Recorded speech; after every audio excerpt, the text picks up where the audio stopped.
अस्सलाम वालेकुम दोस्तों, मैं हूं आपका दोस्त डॉक्टर इमरान और आप देख रहे हैं शेख हेल्थ पॉइंट ऑफिशियल।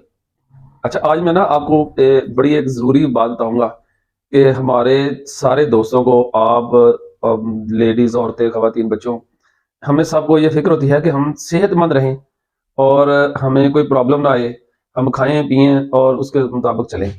तो रोज़मर्रा ज़िंदगी में हर बंदा किसी ना किसी मुश्किलात में, किसी परेशानी का शिकार रहता है।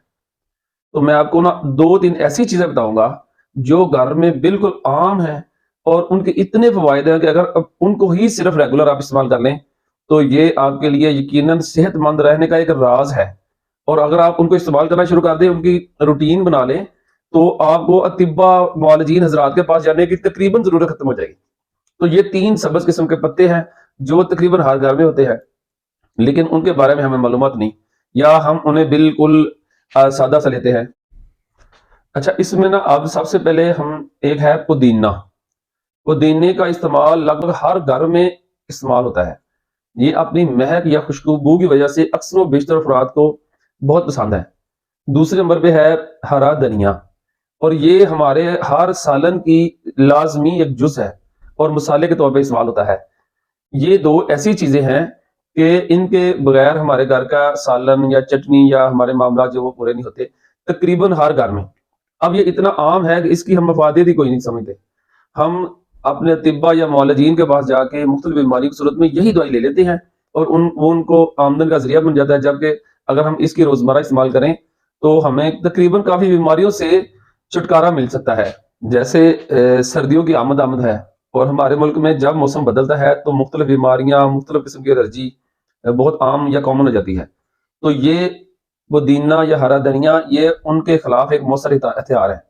अगर हम इनको रोजमर्रा इस्तेमाल करते हैं, तो जो अफराद इसको इस्तेमाल करते हैं, तो सबसे पहले उनके दांत, उनके मसूड़े ये सेहतमंद रहते हैं। अच्छा, अब जब मसूड़े और दांत सेहतमंद हैं, तो उनके मुंह से जो बदबू आने का मामला है या उनके सांस से बदबू आने का मामला है, तो वो बहुत बेहतरीन हो गया। जब ये सही हो गया तो उनका मैदा ठीक हो गया। अगर मैदा ठीक है तो उनको कब्ज की शिकायत, गैस की शिकायत, बेहजमी, ज़ोफ मैदा, इन तरह की जो शिकायत है वो बिल्कुल ठीक रहती है। अच्छा, जब हमारा मैदा और हमारा मुंह, हमारे दांत ये बेहतरीन हो गए हैं, तो इनकी वजह से जो बंदे दिल के अमराज का शिकार हैं या दिल की धड़कन की बेकाबू का शिकार हैं या बेचैनी या घबराहट या टेंशन में हैं, तो ऑटोमेटिक यानी वो खुद इससे महफूज हो जाएंगे। अच्छा, अब जो एक बंदे का दिल की धड़कन ठीक है, बेचैनी नहीं हो रही, और धनिया धनिया के इस्तेमाल से तो बेख्वाबी जैसी अलामत ठीक हो जाती है, अगर हमें उसके इस्तेमाल का पता हो। अब हम इनको अगर रेगुलर इस्तेमाल करें तो ये कितने मसाइल से बच जाते हैं।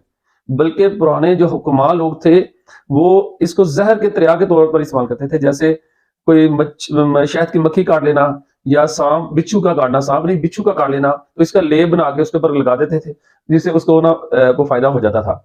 इसके अलावा अगर इसके साथ अगर हम तीसरी चीज जो हरे पत्ते हैं, वो है मुरिंगा या सुहांजना के पत्ते। अगर हम इनके साथ सुहांजने के पत्तों का इस्तेमाल कर लें तो सोने पे सुहागा हो जाए। शुगर, ब्लड प्रेशर, कोलेस्ट्रॉल और दुनिया की जो 300 से ज्यादा बीमारियां ना, उससे बंदा बचता है। तो भाइयों, अब ये आप जरूरत अपने घर की बना लें कि पुदीना, हरा धनिया और सुहांजना के पत्ते घर में रखें और उनको कावे के तौर पे बना लें, उनकी चटनी बना लें, उनको मसाले के तौर पे इस्तेमाल करें, उनको वैसे चबाएं, तो ये सारे मामला इतने अच्छे हो जाएंगे कि। और सबसे जरूरी, अगर आप नमाज पढ़ते हैं और जो भी अगर किसी और मजहब से है, वो अपने मजहब के मुताबिक अगर वो अपनी इबादत करते हैं, तो यकीनन वो मुआलजीन से बच जाएंगे, मुख्तलिफ बीमारियों से बच जाएंगे और कोई शाल जिंदगी गुजारेंगे। और दुआ में याद रखिएगा। अस्सलाम वालेकुम।